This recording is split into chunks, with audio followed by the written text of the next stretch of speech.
What is up, everyone? I'm Jeff Lund, and this is the Mediocre Alaskan Podcast, where we are tolerant of weak-minded attitudes that keep people from pursuing new and exciting things in the areas of fitness, outdoors, and general lifestyle. Everyone is mediocre at some point. If you stay there, it's probably your fault. Episode 50. 50 already. Crazy.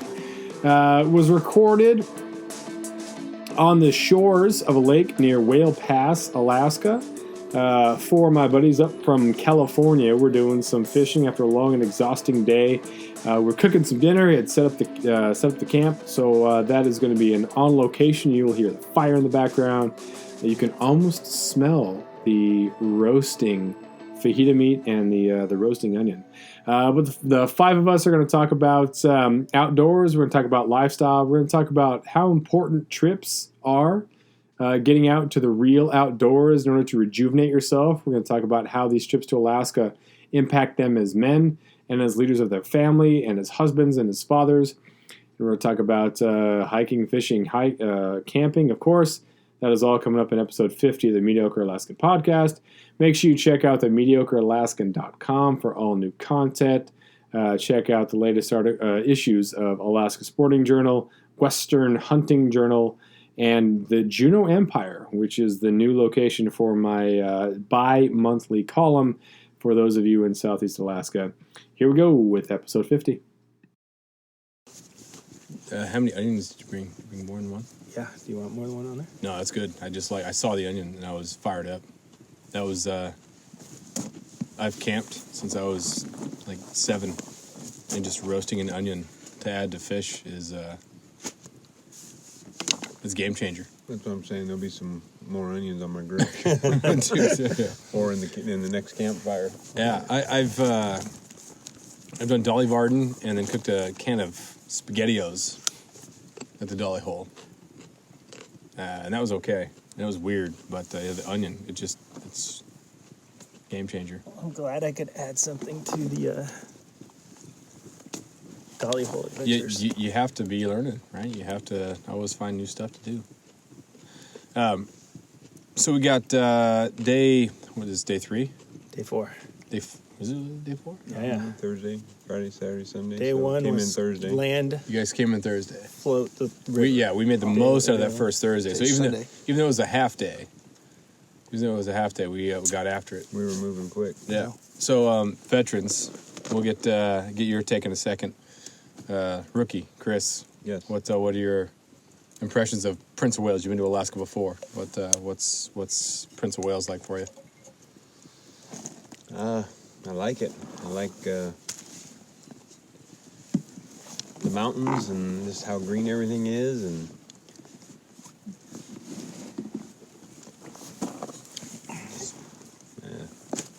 it's different. When people have the perception of what Alaska is like, you think glaciers, you think tundra, right. You think all of that, and so Prince of Wales sometimes is different because you get a lot more. It's like a north Washington. Right, that's kind of what it reminds me of, is northern Washington. Yeah. You still have the isolation, you still have the abundant wildlife, you still have the ruralness, but, we haven't seen tundra, we haven't seen glaciers, we haven't seen any of that, but... the big open barren mountains that you picture Alaska with the Dall sheep and that kind of a look, but all the It's trees like and pack northwest. Yeah. There are people who don't think that Southeast Alaska is part of Alaska. They think it's part of Canada. Because, again, the stereotype is, that great north. And then it doesn't help that the weather maps always put Alaska down by Mexico. I really had a girl in college. I was talking with my buddy Carlos, and it was in a psychology class freshman year, and talking about Alaska, and a girl turned around and said, I don't understand why Alaska is so cold if it's down by Mexico. And I thought, what?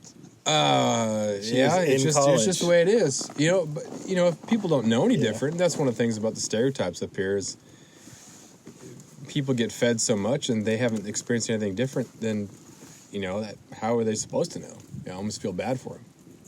There are Alaska kids that might think that everybody in California lives on the coast. They have no idea that there's the Central Valley. Yeah.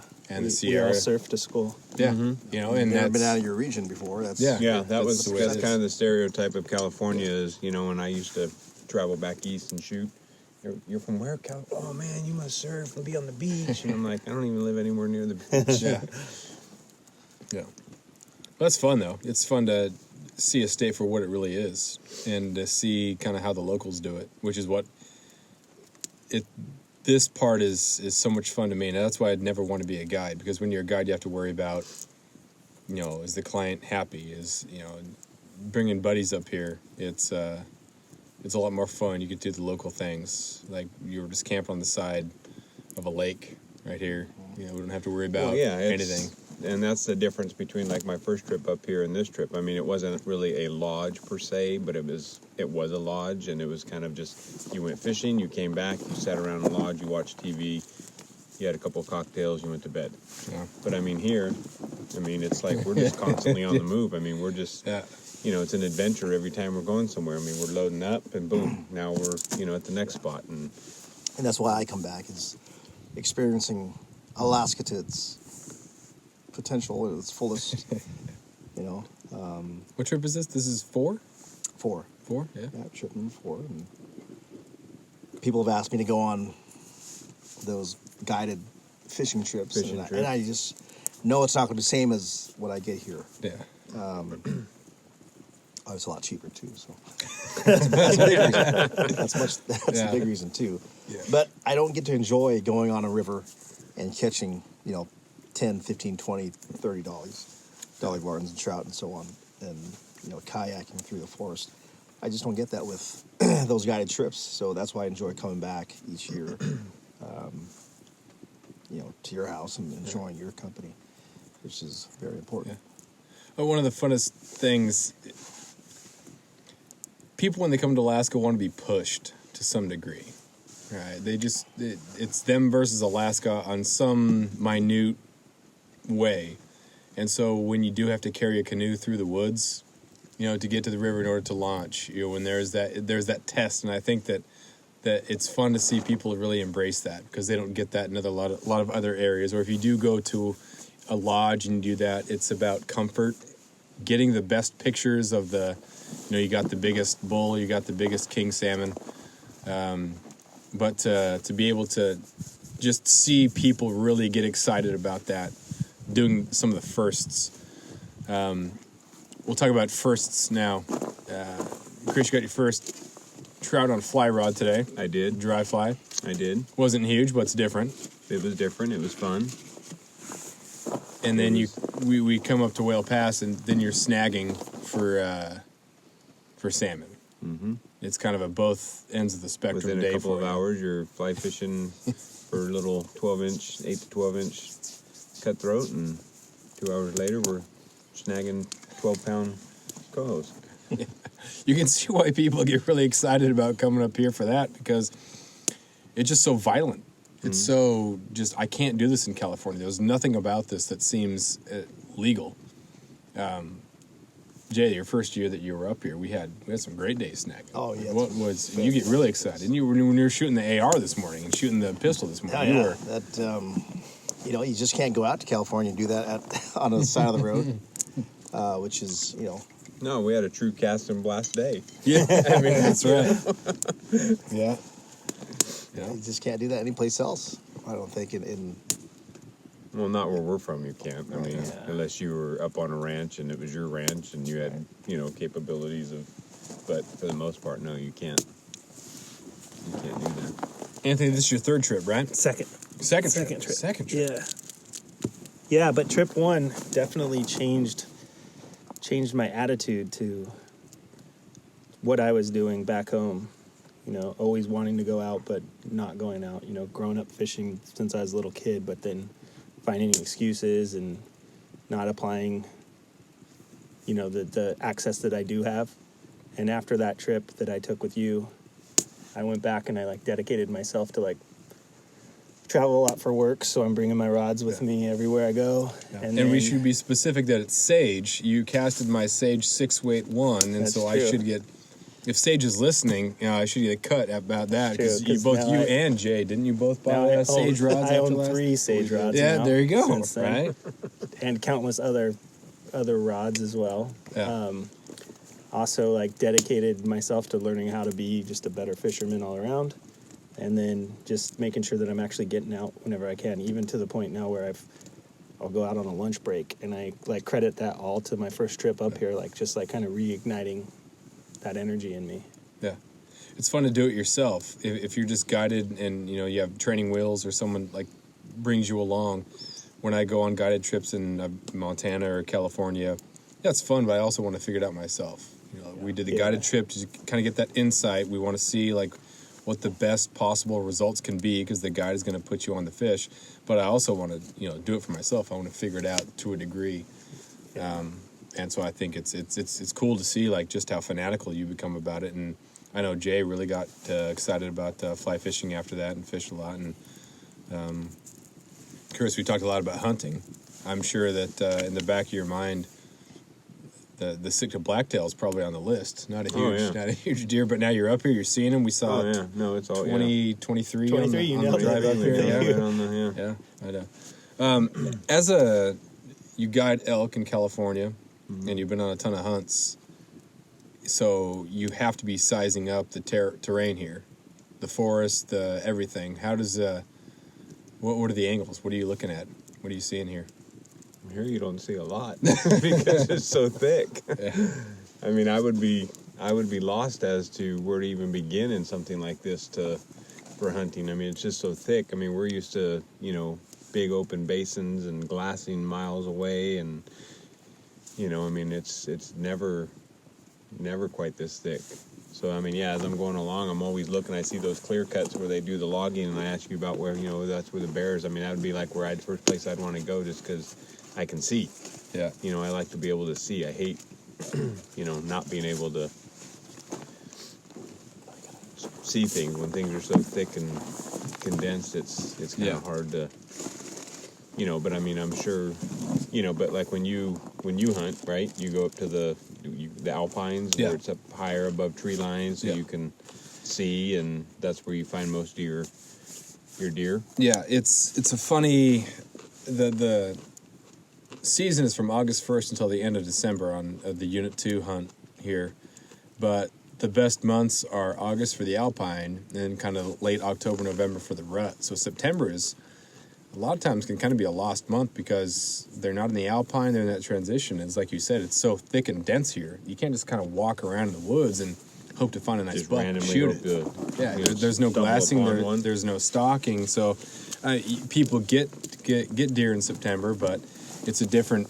You're not up on the mountains glassing and then making a move, and then you're not calling in bucks during rut. So it's a long season, which is great, but that September lull is it can get you, especially if you didn't have a great August. Last August was terrible for weather, so everyone's trying to go up to the alpine. But it was just we had 1 week at the very beginning, the 1st through the 7th or 8th was really nice and you could glass, but the rest of it was just rainy and foggy.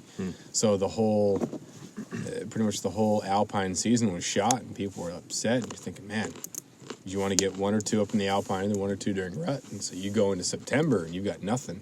You got nothing in the freezer, and it's been a year. You're like, oh, it's got to be a good rut. I really hope so. But when they rut, are they rutting still up high in the alpine, or are they? They're down once the weather starts coming in and it kills that lush vegetation up on the alpine is great because it looks from like the highway or from the ocean, it looks like it's just a green carpet, but you go up there and it's 3 to 4 inches thick of this just really lush green stuff that they eat, and then you have grasses that sometimes conceal most of the deer if they're bedded down. But once that starts to die, when the temperature starts to drop, so if you have a cold end of August and it starts to brown, the deer kind of move down with that vegetation as it starts to die, and by September usually you've had a cold spell, and so that's all gone. So the deer move down into the woods, and since they're not moving for rut, they're just kind of hanging out. Again, people have caught or shot nice bucks in September, but it's kind of a different area. The panic or the difficulty for us has got to be different from you as an elk guide. What are you feeling when, like, the elk aren't where they're supposed to be, and if the client is, or the guest or whatever you call them, if they're expecting something, how do you kind of deal with that? Because I don't. You stay positive. Yeah. You just stay positive and just, you keep working hard every day and just, you know where the elk should be, and you keep moving, and we just keep glassing and constantly, as long as you're constantly putting forth the effort, I think they know that you're trying. I mean, I can say, knock on wood, we've not ever gotten one. I mean, we've always been successful. We've had to have 2 people come back, but we have, we've been 100% on our hunts. But, again, we pre-scout pretty heavily, and they don't always cooperate. There's times that they're on the other ranch and they're not on our ranch, and you kind of have to hope that, the rut brings them onto us, and if not, then you just keep looking and hope you find one that you didn't. And we've done that. We've actually found bulls that we didn't even know were there, that we hadn't seen prior to the season. After years of fine print contracts and getting ripped off by big wireless providers, if we've learned anything, it's that there's always a catch. So when I first heard that Mint Mobile offers premium wireless starting at just $15 a month, I thought, what's the catch? But after talking to them and using their service, it all made sense. There isn't one. Mint Mobile's secret sauce is that they're the first company to sell wireless service online only. They cut out the cost of retail stores and pass those sweet savings directly to you. For anyone who hates their phone bill, Mint Mobile offers premium wireless for just $15 a month. I was hesitant about having to get a new phone and a new phone number, but with Mint, you can use your own phone with any Mint Mobile plan and keep your same phone and your same phone number along with all of your existing contacts. Mint Mobile gives you the best rate whether you're buying for one or for a family, and at Mint, families start at 2 lines. All plans come with unlimited talk and text plus high-speed data delivered on the nation's largest 5G network. Switch to Mint Mobile and get premium wireless service starting at just $15 a month. To get your new wireless plan for just $15 a month and to get the plan shipped to your door for free, go to mintmobile.com/waypoint. That is mintmobile.com/waypoint. Cut your wireless bill to $15 a month at mintmobile.com/waypoint. So But when those guys have to come back, do they have to get back in the back of the line, or do they get to stay in the front? no, they come back that season. Oh, okay. No, they come back that With season. that tag. Yeah. Okay. And that's not normal. I mean, normally if you have a 5-day hunt, let's say you pay for a 5-day hunt, you don't get anything that 5 days, you go home, and that's kind of what it is. Gary, he doesn't like to see anybody not successful, especially for a Thule elk, because it is a once-in-a-lifetime normally. And he'll always tell them, hey guys, it's kind of crummy right now. The weather's not right. It's too hot. The bulls aren't in rut. They're on the other adjacent ranches. When can you come back? And they'll look at their schedule, and I can come back the first week in September. Perfect. I'll make it happen. You come back, and we try to get it done. But it's only been twice that we had to have that we've done that. But I think most people, if you're working hard and you're trying and you're looking and you're constantly putting forth the effort, they understand. I mean, I've been on a guided hunt where, it wasn't successful, but we worked hard. I mean, we did everything we could, It's like fishing. I mean, we could have went fishing yesterday, and Exactly. Dan did everything he could to find fish and kept moving, and, sometimes things just don't always cooperate. That's the thing about being a guide has got to be so difficult is the biggest, people come to Alaska and they want the king salmon picture. They want the picture of the 50-pound holding the big king. salmon, right. That's the big thing. So we go out yesterday and we get hundreds of pounds of, we get a really large average lingcod for all of us. And we get big yellow eye, and we get really good halibut. You can go and you can catch a 200-pound halibut, but it's not going to taste nearly as good. It's hard to cook because it's just this brick of fish. But the 40 to 60 range, and we caught 4 of them were probably 40 Yeah, to yeah. 60, and they're nice fish. So you come up here, you post a picture, and it's just yelloweye, and it's ling, and it's halibut, but they're not huge halibut. But that's the best tasting stuff, man. That's what you're kind of looking for, and it's nice to kind of appreciate that rather than be too caught up in the results. But you're right. I mean, that's people do come. I mean, everybody that knew I was coming to Alaska, oh, you're gonna go catch king salmon. You're gonna catch king salmon. And you're like, yeah. You try to explain to them that, well, chances are that it doesn't always work that way, but Fish called fishing, not catching. right. Yep. Yeah, and I hate that cliche, but it's true. It's just that it's not automatic, and people expect that, and some people, and it's nice to again not being a guide, because we're gonna go up there and you're gonna see what's gonna happen, and I'm not. Of course, I want you guys to catch fish more than I would if you guys are just leaving and you guys are people I'd never talk to again. But You're not a guide, but you're definitely a host. You're getting out of spots that you're catching fish in, and you're inviting us over to them, and you're putting us on fish, and you're taking photos of us instead of fishing. So you're definitely. But it makes it fun for me, because there are things that you guys point out that I wouldn't ordinarily point out. It's just common to me. I'm sitting out front of my deck, and I see a bald eagle. It's not a big deal, but you guys, are taking photos. Oh, yeah, yeah, this is I the mean, thing. it's- This yeah, is like a real. You're like, that's hey, like a pigeon to us. Remember that Well, this exactly. is. I mean, for you, it's an everyday. You don't even stop and look at them when they fly by. It's just a normal bird, and for us, it's like, oh my gosh, there's look at the eagles, and we're taking video and pictures and sending them to our wives. Coming up here for snagging it at Whale Pass, it's the novelty is kind of worn off a little bit. I really prefer to get them on a fly rod. When you get them on that 6-weight, when I was using your 6-weight, Jay, and caught that one, man. That was so much fun, and I don't want to brag too much about it but You can tell how I want to catch one on a fly rod, though. So right? much fun. It's so great. So to come up here I and hear you.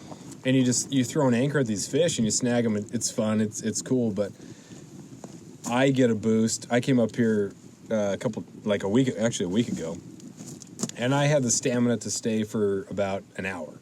I made one cast, lost a fish, and I sat for a while. And I was casting once every 15 minutes after that because the fish weren't really in yet.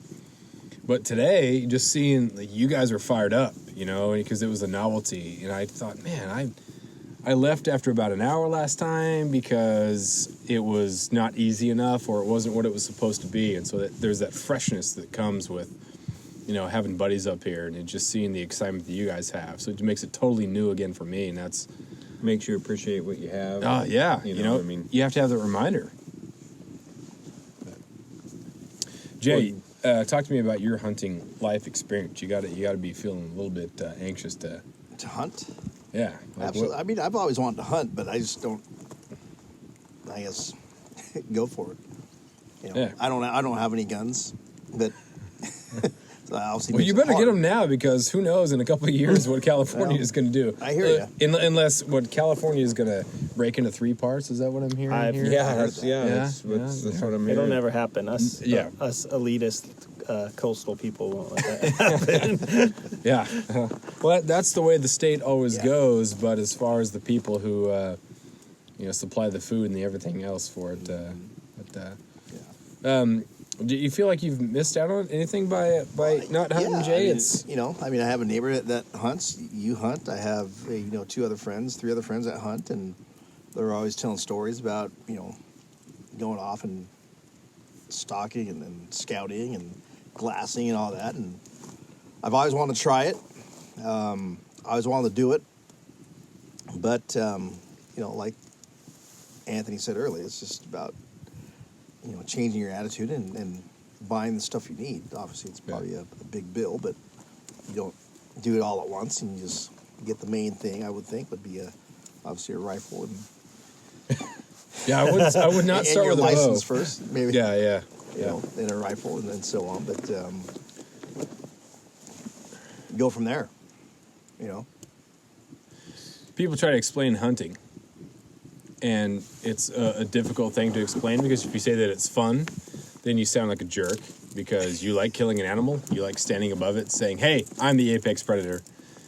If you say that, you like the killing, it's just a hard thing to explain. Not that we should feel that we have to explain why we like to hunt, but what is it about providing that, or helping other people provide that feels right, that feels good, that feels it's not some archaic thing that we've evolved past? Like, what do you feel about that? I'm a huge meat eater, and I kind of feel it's a bit hypocritical to go to, I go to the House of Prime Rib and eat a huge piece of prime rib, and, to not be able to say, like, I can kill my food too, and provide that way. I still have never killed big game before, but I feel like I have that itch as a 42-year-old. I'm like, putting in my points every year still in California to hopefully draw a good zone and go out with somebody that's willing to kind of teach an old dog new tricks. Yeah. We used to all have to do it. That used to be the thing. You used to have to be able to hunt. Yeah, well, I didn't have my dad didn't hunt big game, so when I was a kid, he took me out pheasant hunting, duck hunting when I was younger, and I grew up on an almond orchard, so I was able to go out after school and shoot crows every single day, and got in my fair share of jackrabbits and ground squirrel. But as far as like big game and like going out, it just wasn't the opportunity for me as a kid to do it. And as you kind of like, I don't know, you're around the people and that are actually out there doing it, it definitely has this, it builds a desire in you that makes you like, God, I got to get out there and do that. Plus, I mean, the adventure of it too is just, sounds so awesome. I didn't start hunting until I shot my first buck when I was 33, I think, something like that. So I was kind of late in that too. We grew up in Colorado, and when we moved up to Alaska, my dad used to whitetail, comes up here, and then has to haul a blacktail out of a clear cut, which is the most ridiculous, horrible thing to haul an animal out of, for my great uncle. And so like he didn't hunt much after that because it was not worth it, because the sick of blacktail up here are much, much smaller than a whitetail. And the work that you have to do is crazy. So I never grew up hunting. I did a lot of fishing. So, but hunting has just opened up a total door. Steve Rinella talks a lot about taking responsibility for eating meat rather than outsourcing that. Yeah. Someone else is going to grow it. Someone else is going to kill it. Someone else is going to package it. And I just get to buy it, and there's no blood on my hands. To go out and do it yourself. And yeah, I mean, and there's a lot to be said to that. I mean, because my wife and I have been married 18 years, and for 18 years, I can honestly say I don't think we've bought a package of hamburger. Oh. I mean, it's just because she enjoys it. That's awesome. My family enjoys it. And, like, if we go to Costco, I mean, I almost feel guilty buying, like, a package of, like, 2 tri-tip. Mm-hmm. But, I mean, we like tri-tip. I mean, there's every once in a while you just, you want a tri-tip. But, I mean, I don't buy New Yorks, or I don't buy ribeyes, or, although, I mean, I enjoy them. But, I mean, we just don't buy meat. Yeah. I mean, if I want meat, I go to the freezer, I open it up, and I take out a package of backstrap or tenderloin or, hamburger or steak, and it's a great feeling to know that you're providing that. Now sometimes if you broke down the cost because of how much it all costs, but again, I'm very fortunate that my wife does not look at it that way. Yeah. She looks at it in the fact that, hey, there's only like 4 packages of hamburger left in the freezer, and I'm like, I know. Yeah. So I go get out there. I go to my buddy's house who still has some hamburger from last year, and I'm like, Gary, can I get some hamburger? Yeah. So he gives me, a box full of hamburgers to get me through until we get another animal in the freezer. But I mean, it's what we eat. And when you talk about dealing with the cost too, there's a cost when you make a shot on an animal, and if it does drop, then there's that split second that you're hoping it's a clean kill. Like, yeah, I'm right where it needs to be. Because there's no one enjoys something that runs off and you have to find it later. No, not at all. And so it's just, and then you walk up on that dead animal and you are chunking it up, like you are doing that. What do you need here? We're motioning. Yeah. It's fine. This is authentic. We are camping, Campfire, so yeah, we can cooking while mention this. while Yeah. podcasting. We got onion there. We got the steak going on this side here. What's in that big tin foil there? Cauliflower. Oh yeah, Oh, yeah. that That was big hot. tin foil's hot. Yeah, This side's not. yeah. But yeah, you walk up on the animal that you just took. The thing was just eating grass, and now it's over. You know, and if you do happen to make a shot and it runs away, and I mentioned this in a previous podcast, I think with Jesse, that severe like blood hemorrhaging just makes the animal feel tired, or someone like feel tired. So like if you're bow hunt, sometimes you they go straight down. Other times they run a little bit and it's over pretty quick. But talk to me a little bit about some of the bow hunts. What have you done? I've not done. I mean, I've put in for bow hunts. We hunted coos deer last year. This year, January 1st, in Arizona for coos. But I was not successful. My nephew was successful. He got his first coos deer. He got his first deer ever. On a bow. With a bow, and it was a coos And it was deer a coos. at that, which is probably one of the hardest, That doesn't from what I know they call them understand, to ghost get. deer. Yeah, the little gray ghosts, and so yeah. As far as bow hunting, I mean, I don't have a whole lot of experience in that. I've rifle hunted my whole life. I just recently, started putting in for bow hunts. I shoot a bow Is pretty well. Man, Jeff up here is bow like California? You get the head start, or no head start. Because I mean, you're August 1st through the end of December. No, it's like the whole- everyone's the whole yeah, season. you Just the whole- go. There's no benefit. When I was in California, I was thinking about how I needed to do those matches. You got those matches, Jack? Can you give me a course? The matches are directly behind you. Matches. Okay. Gotta like the old MSR. We're gonna transition to that here We're momentarily. gonna open up the old Coors. There it is. There it Favorite is. beer. Yeah.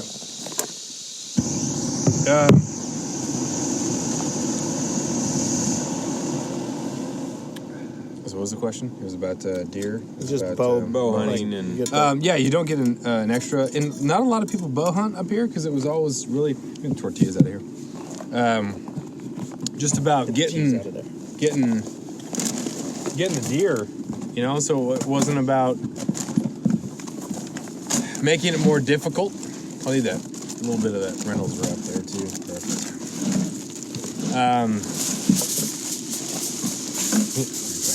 Good. So is it this cheesy one? Yeah. getting a deer or anything with a bow, I don't know. Again, I think it's going to be kind of like catching a fish on a fly rod. Yeah, I know. That's exactly how I put it. That's not how you put it This is today. why- I mean, that's this is really, why I fly fish. it's a whole different. And if people were going to try to explain or have you explain why, if you're just trying to catch fish, why use a method that might not be as efficient? Why use a method? Well, I don't know, man. Like maybe I'm not. I don't know. It's just different. I feel It's more the chase. Like it's the chase. Yeah, I could throw a spinner out there and probably catch one, but like it is. Or you could go down to the hole we were at today and probably eventually snag a fish or two. yeah. It's the chase. It's the. I mean, there's nobody other than a fly fisherman that will go and chase a golden trout. That's I know. at max It's stupid. 5 but- inch, like maybe 8 inches if you're catching a big one. Yeah, but it's I don't know. I think there are still things that exist that people need to test themselves against, and some people will say that, oh, you need to test yourself. Why? To prove that you're macho? No, that. Well, see, and that's kind of just- why I want like to take that. up I like that. bow hunting. It's not because I want to test myself. I know I can do it with a rifle. I've done it with a rifle many times. Now I want to. I want a different challenge. I want to. Yeah. I want to try to do it with a bow. Yeah. And I know I will probably be unsuccessful a whole lot more than I am successful. First. Well, and that's But it isn't always about being successful either. And we've gotten to, I think, a point in our society where we're make things so easy. Oh, well, yeah. And we were talking about, I mean, how many pictures have we airdrop to each other rather than text photo message, right? Like, texting you're texting a photo, that's so ridiculous and old, just airdrop it. But we're at a time when everything is about how can we make things easy, and if you're not doing things the easy way, why would you do it the hard way? Dude, I'm shredding cheese with a knife right now. You are, yeah, I know. About as hard as you can do. Right. I could have bought Yeah. shredded cheese today at the store. Yeah. I bought a brick. Yeah, but I think it's just an important thing to still have. On the drive up here, Anthony, you and I were talking about the fact that you don't have a college degree, but you have the skills, you have the charisma to make it. You are a very successful dude. Yeah, I didn't choose the easy way. Yeah, and that's Or maybe I did. I don't know. You never know. Like, people are looking for, how can I not go to college? How can I not go into debt? How can I do? What's the shortcut? And But the thing today too, though, is everybody wants to be successful now. Nobody wants to work for it. I think Everybody thinks, they see what you have, or they see that you're successful, or you have a home, and it's like, well, that's what I want. Well, if that's what you want, you have to work for it. hard, yeah. working You know, in you have to- education. it's that not a- seems that's a true statement. It's not easy. I mean, it just didn't come. You had to put forth The effort, a lot the of time. effort and time and sacrifices, and They don't want long to hours, and They don't want to work or start at the bottom of the food chain. well, yeah, exactly. They want to be at the top. Which Yeah, just doesn't work that way. I'm gonna make what minimum wage. Yeah. I could tell you, my biggest thing was just not knowing what the hell to do when I was Right. 18. And the idea of, like, signing up for college, not knowing what to do, like, I don't know what I'm going to do. Like, why am I going to go to school and major in something that I have no passion for, or to have no clue what to do? And Right. fall into selling groceries, and you can make a lucrative career out of it. And it's just, it's just... well, there's a different part. Some people get into that, and they get up to like a supervisor or manager, and they just go from there, which is fine. If you're happy, that's fine. Yeah. But you've really gone up there. Jay, you're still teaching in California. I am, yes. I taught there for 10 years, same high school. You were at Manteca, or you're at Lathrop too. But anyway, same town. How have things kind of changed? I've noticed a change even in the 4 years I was at Ketchikan High School in Ketchikan. I've noticed a change. It's like a sub-generation within this generation. What's East Union like? Love the school. I mean, teachers are great. There's some great kids there. But what are you noticing as far as work ethic and ideas? Well, I mean, as we were saying earlier, there's a lot of kids who want it now, who aren't into education, and they want to do something different.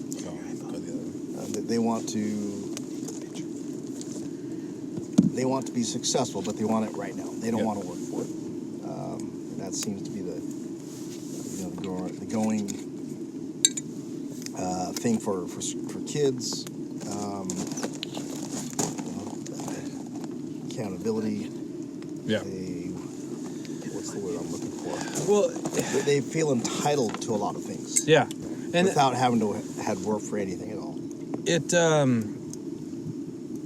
It seemed like you didn't really have the option all the time it just took hard work. And now, well, can I avoid some hard work? And I will admit that, like, Everybody wants the easy way out. yeah, like if I could get it without working hard, of course, yeah, duh. But it didn't seem that was natural. That was like marketed, It didn't seem like that was the thing. It didn't seem like that was. You could ask for that. It seemed like that was ridiculous to ask for. Which, it's the same thing with, fishing, hiking, hunting, whatever. How can I get the biggest fish with the least amount of work? Right. How can I... Oh, dude, that onion is awesome. The tinfoil you're hearing right there is the onion that has been... Onion being wrapped. Came off the fire. I'm smelling it right now. There's zero chance that a bear is not at least curious in our camp tonight. We've got waders that have fish juice on them. We've got boots that have sea salt and fish juice on them. And that onion, man, is legit. And we're also cooking steak on there. And cauliflower. And cauliflower. I mean, it's just the smells that are going out from our camp are legit. We got jet boil here. I'm working on the tortillas, so we can have some of them steak tortillas, and we got the other guys on other things. So you got extra noise going on, but give me some more. Ooh, that's warm. Give me some more Alaska stuff. Things that were different than you expected. Things that were the same that you expected. Did you feel better about yourself as a dude after you were in Alaska? Give me some Alaska stuff here. I can tell you more camping this trip. Last trip it was the Lund Palace every night. Well, the weather was worse. But, yeah, this trip we're going to at least be in tents 2 nights, probably more. Yeah. And I love it. I mean, the float in the river to a campsite, hanging out, fishing. The fishing was horrible. We wake up the next morning. The fishing was fantastic. Yeah. Like, we wouldn't have got there in time if we didn't camp out. Yeah. It's incredible to me. And we found a turnout next to a lake on a dirt road. Yeah. And we set camp. Yeah. Like, it's perfect. You know? I think Simone was just holding us down. Because we've never camped. Yeah. Well, the first time he came up here, we were camping on the Thorn River. And I borrowed a tent from a buddy, and the buddy didn't put the poles in the tent. And so when we went to the river, we got there, and I had a tent with poles, and the tent that Danny Lear and somebody were going to use did not have poles, and so they couldn't use it, and so they ended up sleeping. That was the first time Eric Simone had ever been outside camping before in his life, and it was without a tent, and it was awesome. Beautiful weather, though. But yeah, that was kind of fun. It was good. What do we need here? A bowl or what? A bowl. We don't need a bowl. We just pick it up on the sides and throw it next to all the cheese and cauliflower and onions. Yeah. I mean, if you want to, you can put it in here in this jet boil bowl, and it'll keep it kind of warm. That's a good idea. But you can pour it in there. We're figuring out the method to. It's the fajita steak cooked on a fire. Yeah, good work. I like that, Jay. Good Let's looking. pour it in there. Oh, with the juice. Job. With the juice. Good job. Oh, yeah. Your finest taqueria would be proud. Put that foil right on the top and keep it warm. Look at that. My name is Jesus, That's good. and my last name is Ramirez, so I probably would own a taqueria. That's good. That's good. Thank you, sir. Outstanding. Taqueria that sells lumpia. Good. Oh, do that. It's so good. You got the cap on Chris here. His best customer. You got to get this thing off here. Alaska, what were we talking about? Camping out. Yeah. Weather's been great, man. It's been it's been so the other thing I can say is that we got our first experience where there were people set up in the camp that we wanted to camp in. How dare them? This is Alaska. With all the space, we're the man. Californians that are used all to this space. Get in our way. Yeah. Well, not even being able to reserve a spot. Like most of the campsites in California, you have to be literally. Did they not know we reserved that on our way in? In my brain, you have I to called reserve. shotgun. It's the same thing, man. You have to wake up 6 months before you want to camp and get on a website and secure your campsite. Yeah. And if not, you have to find the no reservation sites, and you have to leave on Thursday to get there for a weekend of camping. Here's the thing. We seriously set reminders. We want to camp on September 1st. Right. 6 months before that, you're on the computer. And they're praying that you get typically your they're like, the site you want's reserved already. Yeah. You're like, and you're like, how'd that happen? Yeah, so I'm like the first one on here. Some tech nerd wrote a program. Yeah. Well, there was I went steelhead fishing in March, and it was was it March? Yeah, it was last weekend of March, and it was cold. There was still snow on the trail, and I rented the Jordan Lake cabin up the 20-minute skiff ride from where I live, and then about an hour hike. And we go there, and there's no. It's a Forest Service cabin. Most of Prince of Wales is Tongass National Forest, so it's federal.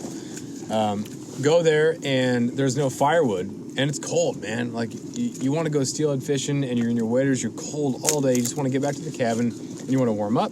So there was nothing there. And, like, I had to register through the Department of what is it called? It's called the, like, recreation.gov or whatever it is. And I was a little, like... Is it Reserve America? Because that's what California has to do. It might be. Reserve Because America. it's federal. Yeah, federal lands, Reserve America. And so when Federal Reserve or whatever .gov sent me what's the rating of your experience at Jordan Lake Cabin, I said it was tough because there's no firewood. And with no firewood, it's cold. So they got back to me, and the guy said that funding for the Forest Service has been drastically reduced. And it's drastically reduced because, A, there's not enough funding, and B, most of the money, I don't know what percentage it was, goes to fighting fires. And it makes sense. So someone in Alaska, I'm thinking, hey, I went to this Forest Service cabin that's funded by the government. I rented it. I went online and I tried to get it, and I got it, and it didn't have firewood there. What else is your job? But then I look at, okay, well, if it is federal, then most of the money is going to fires in like Montana or California or somewhere else, you know. And so I'm removed from that. I don't see that, and so I get really upset about my cabin not being right for me after my steelhead fishing. So that is really tough. But it is nice that those things are available to us.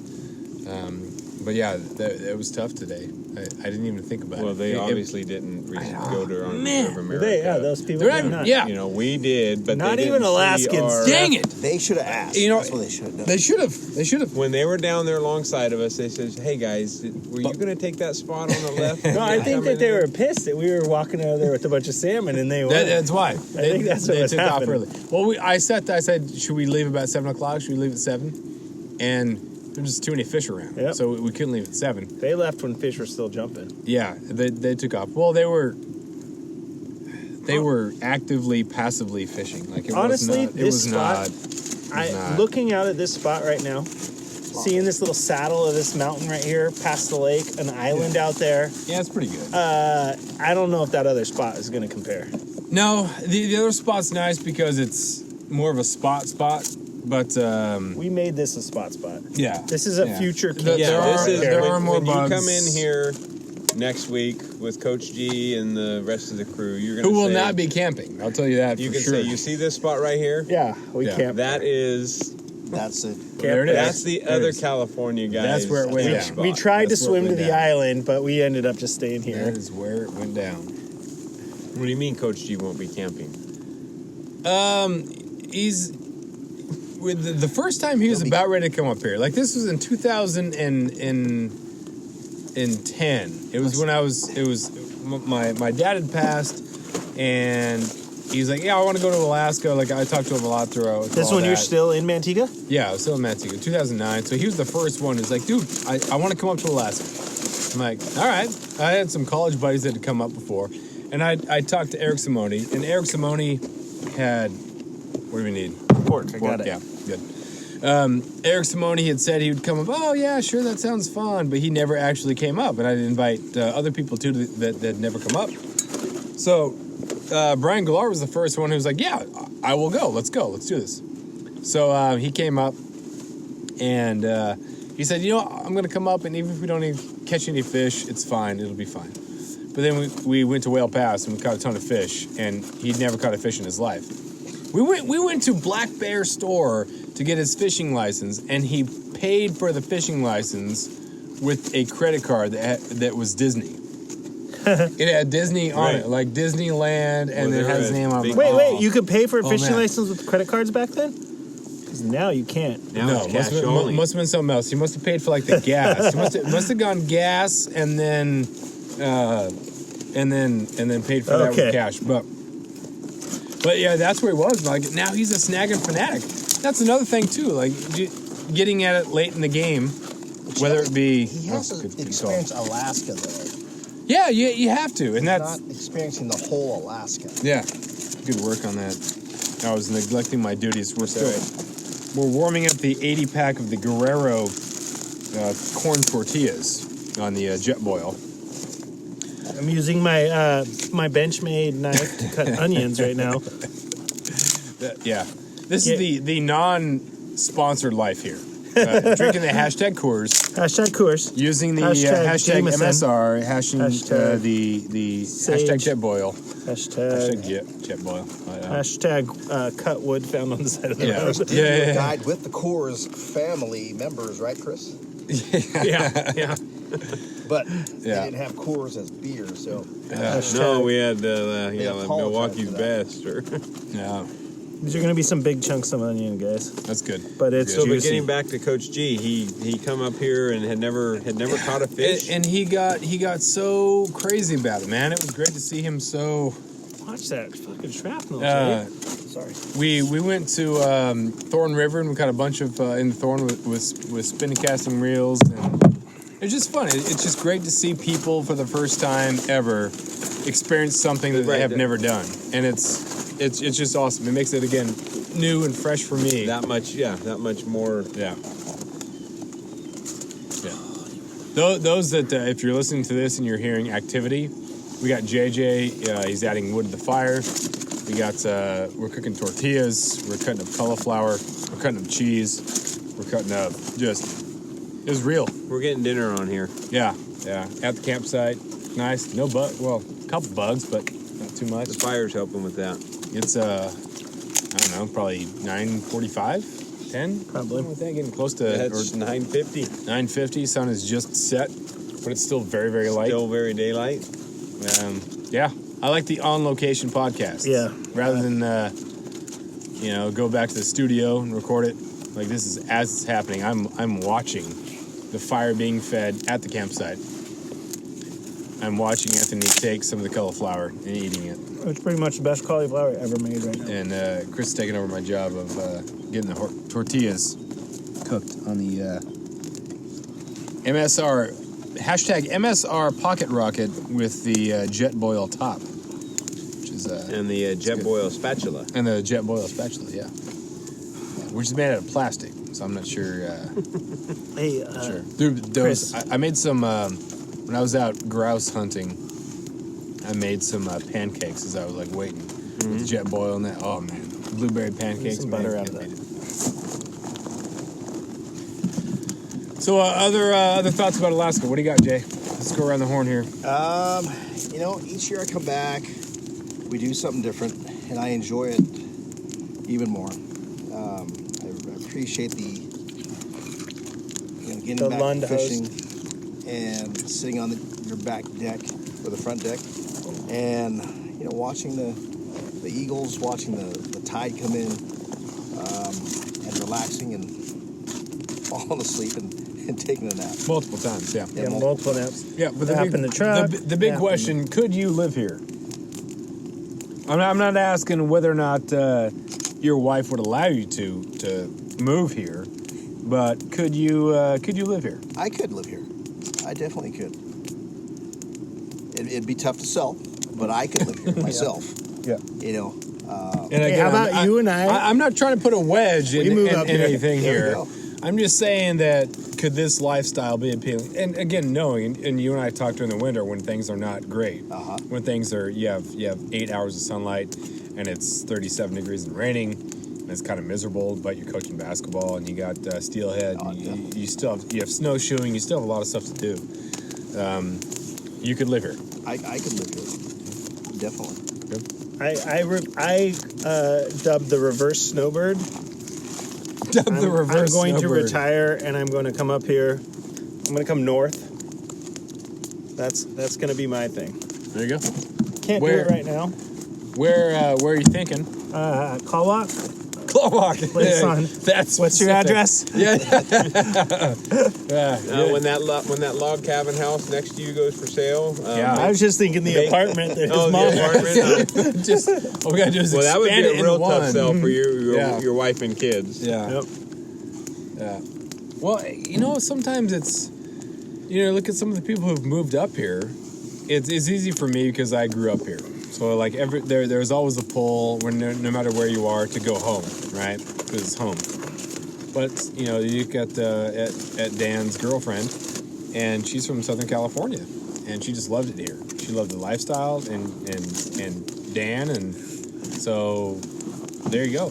When my mom and dad moved up here, it was for teaching jobs and made a lot of money, but it was also the experience and it was the adventure. And I think everybody has that.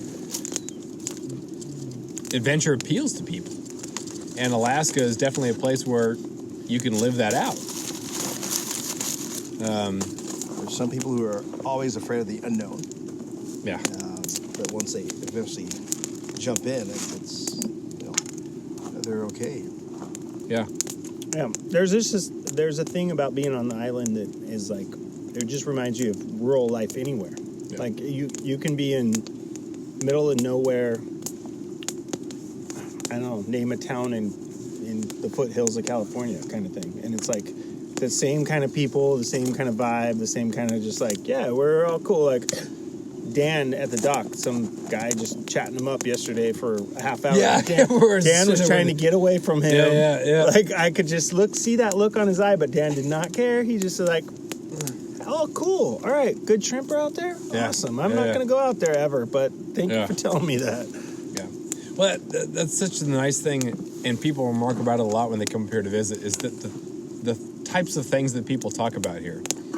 There are so many other things going on with regards to living a lifestyle that people aren't necessarily meeting up for coffee to talk about politics. Yeah. There's so much to talk about. Weather and I'm going to talk fish about where I set my shrimp pots. And shrimp pots and wolves and like all that, because all that stuff is so immediate. And that I've always, since I moved back, it's been kind of a weird thing to not be as involved in national politics, because I feel on the one end that I'm not caring, and if I don't care about those things or comment on those things, that I'm neglecting it. But at the same time, if I'm caring about my local area, my John Gierch said about it's like the bioregionalism. If you care about exactly where you are and you treat the people where you are well, and that's your main focal point, then that's kind of what it's about, and that's affecting the world on a local level. And so it is nice. I do enjoy that. Do you feel that the conversations here are a little bit different? I mean, you guys, a TV has not been turned on. No. Yeah. Do you feel like you're missing out on stuff? Do you feel that, what is it like in the world with people who are worried about those sort of things? It's not. There's a... Ooh, no. No, there's something There's swimming something out there. Yeah. There was a beaver earlier. It could be the beaver going back. Could be a salmon. I don't know. Like, Maybe they can't get up the falls, though. I mean, it's a pretty extreme set of falls. Like, there might be a coho that gets super crazy. There was something swimming there. Yeah. Well, there was a skiff that just went by there, but yeah. That's what I love about the On Location podcast. I know. You don't get You're that. just like, what is out there right You don't now? get that if you're in the studio. Like, people are trying to think, oh, something jumped. Like, what are they doing? Why are they not out there fishing? But the types of things that people worry about here and the type of things that people talk about here. Well, give me I live in political central. Live in San Francisco. And I'm sorry. I'm connected to Twitter. So constantly it's just like, this is going on or that's going on, and you get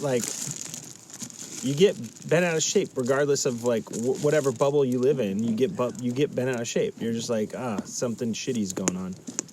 But up here, I mean, it hasn't been one conversation. Like, it has to be like, I believe in this, or I believe in that, or I'm this kind of person, or I'm that kind of person. It's just like, I'm here to fish.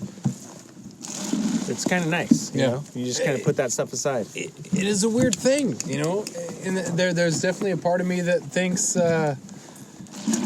because I'm not thinking about those sort of national issues, it's my country, that I'm neglecting my world. But at the same time, if I'm in a good mood, because I'm like crushing it, Yeah. Like, am I not doing a better job of impacting the world that I can impact? Like, how can I, if I go on Facebook and I post a comment about how, about the immigrant children, and just that, I mean, that's terrible. There's no question that's terrible. What can I do about it? What'd you just catch? What'd you catch? Yeah. I don't know what to do. Like I don't. Well, no, I'm not going to go that way. You're not going to go there. Yeah, I'm not going to go that way. Yeah. Because it's just different views, I guess. I understand. I'd hate to be separated from my kids. Oh yeah, Definitely. yeah. But I guess on the flip side, you got to understand what you're doing something that you shouldn't be doing. And Well, I'm like the San Franciscan here. I'm just going to step out of this conversation. Well, I think that everything is so complex, and like when I bring it up in my my English classes and my journalism classes, everything is so unbelievably complex. At some point, you're going to be set up against something that is contrary to your views, Right. and it's going to make total sense. And you're either going to be, well, no, or, oh, dude, yeah, that makes total sense. So it's crazy. But one of the things that I've found, and I've mentioned a lot as JJ is breaking firewood, I've mentioned a lot to people around here. I feel like a 25-year-old that just graduated college who's back here and is just living just a robust life, man. It is so fun to not have, like, your political views are not the most important thing. They don't define you. Like, you can really live a life that suits you. And the nice thing about Ketchikan is there's a lot of liberal and there's a lot of conservative in Ketchikan, but they kind of get it. They're Well, like, that's like the old school let's get part through the of windows, or get through the windows together. That's the old school part of America that we're lacking now. Is like, I believe this, you believe that. Let's talk about it, and let's like still drink a beer together and be cool. Nowadays, there's just like hatred. There's just like, oh, you said this about that. Ugh, I hate you. I'm never going to talk to you again. That's Pick a not, team. That's not my lifestyle. I'd rather be the third party. Stay away from everybody. I feel like everybody's extremist. Like I don't want to be an extremist. I enjoy being the middle. I enjoy like being the guy that can see things from both sides and being able to like, I don't know. Yeah. I also enjoy the guy that can steer this conversation back to fishing instead of Exactly. politics. I was just going to do that. It's like, you know what? No, we don't want to do that. We don't want to do that. a little awkward there for a second. Yeah. Best part of the trip so far. Yeah, we've been getting after. This is definitely a PR for people. My buddies who've come up from California, Arizona, whoever, come up, and we go right from the airport to the river to camp. Like, you guys got 2 or 3 hours of sleep. We're on the river. We're camping.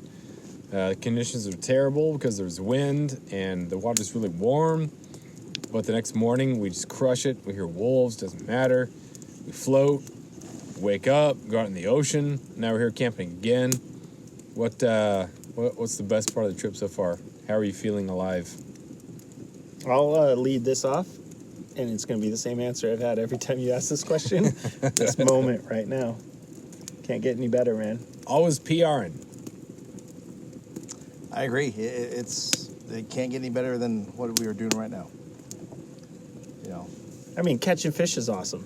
But Jay, Talking about catching fish is Let's awesome. go back a little bit. Like, you're sitting here and you're watching the fire, and that's all great. Uh-huh. But I do recall this morning someone who was really eager to shoot the AR again. There was a pretty good smile on your face. That was. I was guess good. that moment was At great. that time, that moment was the best Yes. part of the day, right? It was the best part of the trip. And there's new moments made every minute. I mean, because That's the thing about it. It's an Yeah. adventure. Every minute's It an is. adventure. Every minute, every hour is a new memory. I mean, tomorrow morning could be better than this moment right here, but you don't know until tomorrow gets here. Right now, this is pretty good. You all have kids.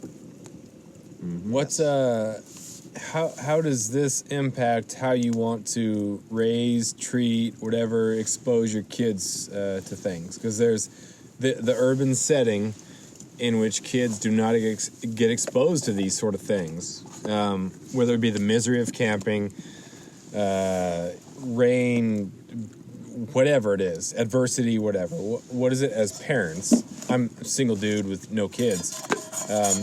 What is it about this experience that might impact the way that you are approaching the way you are a dad, whether you have boys or girls? Well, I have 4 girls, and I want them to be able to be independent, be strong for themselves, and to be able to do things on their own. Come out here and catch some fish, come out here and camp, or whatever it might be, whether it's here or California or wherever. I want them to be able to enjoy that and be able to do it on their own. To be independent. Not to say that I want them to be not to have a family in the future, but I want them to be independent. I want them to be strong people when they get older. That's what I'm looking forward to. I think I have the biggest struggle with this. I'm raising 2 kids in San Francisco. They have an amazing life. I can't deny that whatsoever. Like, they go to a museum every weekend. It's like geared towards kids. They play in playgrounds every night because we don't have a backyard, so we have to take them to playgrounds. So they definitely live an amazing life. They don't know any different. They both have already at 5 and or they're 6 and 4 right now. They've both had fly rods in their hands. They've both caught trout. I mean, it's just you got to make things like camping a priority. We camp all the time. I'm the only person that has a truck in the city. I'm that guy. I'm that guy. Yeah. My neighbors think I'm crazy. So, but I'm totally fine with that. It's the balance that you have to have. I'm totally happy with my kids being super open. Nothing's weird to them whatsoever.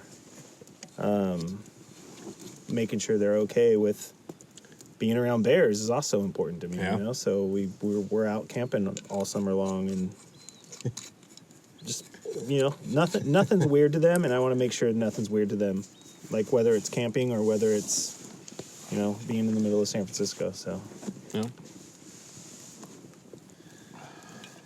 Chris, what do you got, man? On the drive up, I will acknowledge that I'm a recent bow hunter, and that I have the PSE Stinger, which is the same bow that Chris have his with his son, and he's had some bow hunting interaction with his son, but making sure that his son has an outdoor good experience, father-son stuff. It's definitely apparent that he wants to father his kids and direct that sort of thing. So what is this experience doing for you? This is an experience that all 3 of my kids would love to experience. I mean, they would have come up here in a heartbeat. I'm fortunate that, again, I have a wife who enjoys the outdoors as much as I do. I have 3 kids who have been by my side from the time they could walk, whether it was in a duck blind, climbing a mountain somewhere to go hunting. They all enjoy the outdoors as much as I do, and my wife does. We've camped since they were little. They all hunt, they all fish, and I think they're all pretty independent, and when it comes down to it, they can all take care of themselves, and this is the kind of family we are. I mean, this sitting around the campfire right now would be normal for us. I don't think Jeff was there this morning when you were telling me about Lane's bedroom and how he mounts his my son's bedroom. All of them, but my son, my youngest, his is the most. He has every one of his first ducks of each species mounted. His first deer mounted, his first goose, wood duck, widgeon. He's got a mallard at the taxidermist right now, pintail. My daughter, who's going to be a senior in high school, has a Canadian honker mounted, turkey fan feathers mounted. You know, I mean, that's just, we're all just really outdoorsy people. I mean, our idea of a vacation is to be somewhere outdoors. It's not to be, you know, I mean, yeah, we did go to Disneyland this year because the kids wanted to do that, Yeah, but of course, that was why not? you know, I mean, It's fine. It's fine. we did that. The last time we went was about 7 years ago. So, Okay. but you know, it's just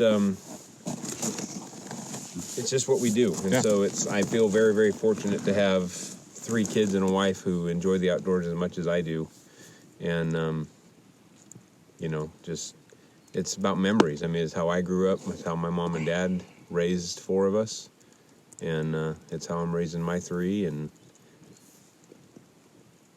we enjoy it a lot. I could tell you one of my proudest moments as a dad was when my daughter was about 3.5. And we were driving, and she saw a flock of turkeys out her windows in the East Bay. There's tons of turkeys out there that we can't shoot. And she said, "What are those, Dad?" And I said, "Those are turkeys." She said, "Do those things eat turkey?" Because she'd only known turkey as a food prior to that. And I said, "No, they don't eat turkey." And then about 20 minutes later, driving down the freeway, she said, "Dad, I want to get a fish, and I want to dead it. And I want to get a turkey, and I want to dead it. And I want to put it in a pot, and I want to eat it." And I was like, "Good job, girl. Good job." Nice. Good stuff. All right, we got fajitas ready to eat. So, closing thoughts. Jay, closing thoughts about anything. Go. You know, I'm coming back again. I enjoy what we're doing. Short, sweet, good. I will echo Jay's statement. I am coming back again. I tell people I go back every other year. It's my thing. This is my 2nd year, but it's already been like established that I go back every other year.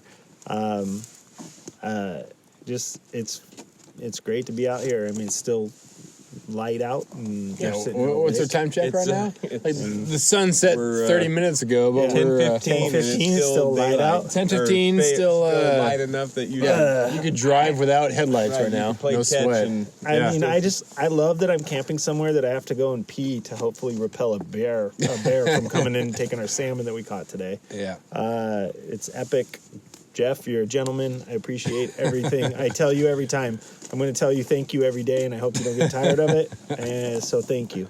Well, thank you, because it makes it fun for me. All right.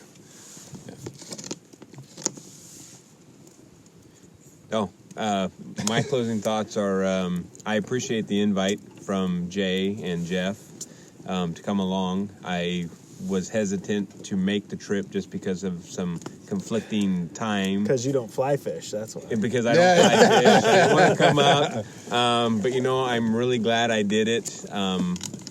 And, again, I'm just appreciative of the fact that I was invited to come along. And I appreciate it very much so. And Will you come back? I hope I was just going to say, I hope I get an invite You're back. every other year. You know, so so man. if I'm invited back, I will definitely be back.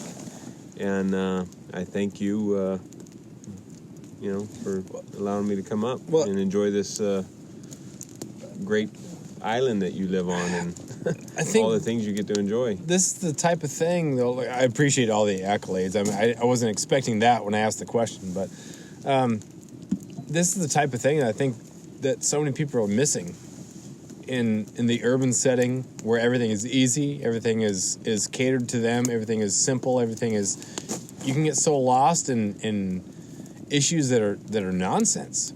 In your identity, like who are you? Well, I don't know. Like, I go to the Starbucks and I hang out there, and I go to what do I do? So when I came back here, and again, I've said it a couple of times, that I feel like I'm 25, 24, fresh out of college. I'm up here in Alaska, and I'm